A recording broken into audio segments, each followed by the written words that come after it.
नमस्कार, मेरा नाम संजय पांडे है और आप देख रहे हैं फिल्मेटिक्स। आज हम बात करेंगे उत्तर प्रदेश विधानसभा के शीतकालीन सत्र का, जहां कल चौथा दिन था शीतकालीन सत्र का।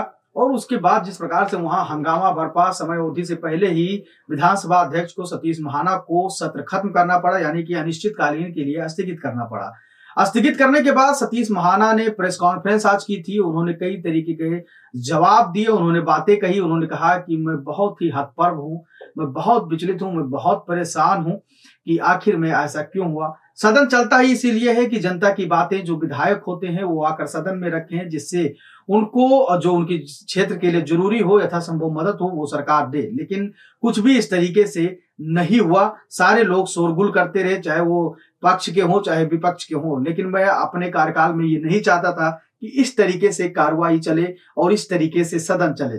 कल जिस प्रकार से देखा गया कि जब सत्र का चौथा दिन था, मुख्यमंत्री जी को बोलना था। मुख्यमंत्री योगी आदित्यनाथ कुंभ को लेकर और अनुपूरक बजट को लेकर चर्चा करने वाले थे।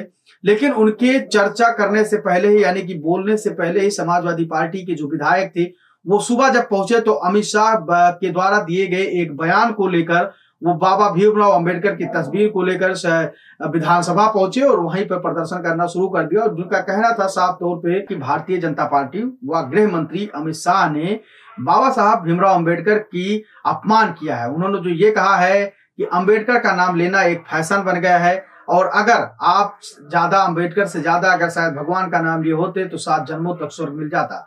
उसको लेकर हम लोग प्रदर्शन कर रहे हैं और हम लोग चाहते हैं कि संविधान पे बात हो, क्योंकि भारतीय जनता पार्टी नहीं चाहती है कि संविधान पे बात हो। हमने रविदास मल्होत्रा से बात किया, जो समाजवादी पार्टी के विधायक हैं, तो उन्होंने साफ तौर पे ये बात कही कि हमारे नेता ने साफ तौर पे कहा है कि आप लोग संविधान पे ही बात करिए और आज मुख्यमंत्री को सुनना नहीं है। हालांकि जब जबरदस्त तरीके से सदन के अंदर हंगामा होने लगा, समाजवादी पार्टी के जो विधायक थे वो प्रदर्शन करने लगे और जय भीम के नारे लगाने लगे। यानी कि विधानसभा सत्र ये पहली बार हुआ जब सदन के अंदर जय भीम के नारों से वो सदन गूंज उठा। उसके बाद सतीश महाना ने सदन को अनिश्चितकालीन के लिए स्थगित कर दिया। सतीश महाना जब स्थगित किए तो जब आज उन्होंने प्रेस कॉन्फ्रेंस किया तो उनके चेहरे, उनके हाव भाव ऐसा बता रहे थे कि वो बहुत दुखी हैं और चिंतित हैं। उनका साफ तौर पे कहना था कि हम लोग अगर एकत्रित होते हैं तो जनता के काम के लिए यहाँ पे एकत्रित होते हैं। जनता के विकास में कैसे नई दिशा और दशा का हम चयन कर पाए, बदलाव ला पाए, विकास कर पाए, उसके लिए ये चर्चा होती है। लेकिन जिस प्रकार से जनता के मुद्दों से हटकर और सिर्फ अपनी राजनीतिक रोटियां सेकने के लिए, चाहे वो पक्ष हो विपक्ष हो, सभी लोगों ने जिस प्रकार से हंगामा यहाँ किया है, उससे मैं कहीं ना कहीं विचलित हूं और मुझे नहीं लगता है कि इस तरीके से चीजें होनी चाहिए। आगे उन्होंने बहुत सारी बातें कही। उन्होंने अतुल प्रधान को लेकर भी कही कि मैं हतप्रभ हूं और मैं नहीं चाहता हूं कि कोई विधायक अपना साथी हो जो इस तरीके से कार्य करे जिससे मुझे उसको सदन से बाहर निकालना पड़े। वैसे इस पूरी खबर को लेकर आप क्या कुछ सोचते हैं? आपकी राय क्या है? जिस प्रकार से सदन स्थगित हुई उससे किसको सबसे ज्यादा नुकसान लग रहा है और क्या लगता है कि सदन के अंदर इस तरीके का प्रदर्शन होना चाहिए कि नहीं होना चाहिए?